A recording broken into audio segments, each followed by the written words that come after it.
বেলা তখন আনুমানিক ২:৩০। হঠাৎই এক ভয়াবহ অগ্নিকাণ্ডের সাক্ষী হল দেশবাসী। দেশের প্রধান হজরত শাহজালাল আন্তর্জাতিক বিমানবন্দরের কার্গো ভিলেজে আগুনের লেলিহান শিখায় জ্বলে ওঠে। কালো কুণ্ডলিতে ছেয়ে যায় হেমন্তের শুভ্র আকাশ।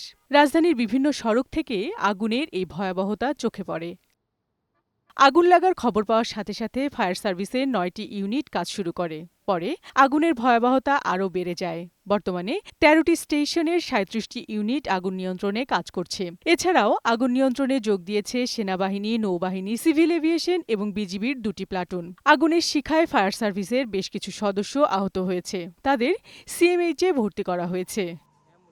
হ্যাঙ্গার গেট, ওখানে অফিস রুমে আগুনটার সূত্রপাত হয়, কিন্তু সেটা কর্তৃপক্ষ যারা এখানে ডিউটি ছিলেন, আমাদের কাস্টমসের একজন সুপারিনটেন্ডেন্ট হ্যাঙ্গার গেটে অলওয়েজ ডিউটি করেন, উনার ভাষ্য অনুপাতে প্রথম পর্যায়ে চেষ্টা করলে কিন্তু আগুনটা নেভানো সম্ভব ছিল।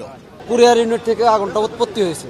ওখান থেকে উৎপত্তি হওয়ার পরে তারপরে ইনপুট সেকশনে আসছে। ইনপুট সেকশনে আসার পরে এখানে আসলে ফায়ার সার্ভিসের যে টিম ছিল ওনারা ভিতরে ঢুকতে পারেনি। ওনারা ঢুকলেও হয়তো বা আগুনটা নিয়ন্ত্রণে রাখা সম্ভব ছিল। কার্গো ভিলেজের আমদানি শাখায় আগুন লেগেছে।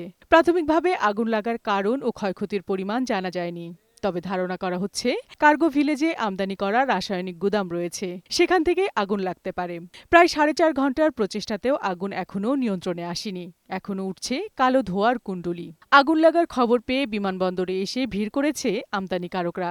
বেশ বড় অঙ্কের আর্থিক ক্ষতির আশঙ্কা করছে তারা। গার্মেন্টস আইটেম থেকে শুরু করে আপনারা জানেন বাংলাদেশে মনে করেন যে মেশিনের পার্টস, তারপরে মনে করেন যে কেমিক্যাল, আরো ইত্যাদি ইত্যাদি। আপনারা তো জানেন আমাদের ম্যাক্সিমামই বিদেশের উপর আমরা নির্ভরশীল। যদি ছড়ায় যায় বৃহৎ ক্ষতি হবে বাংলাদেশের এটা, এবং সাথে সাথে আমাদের ইকোনমিকেও এফেক্ট করবে।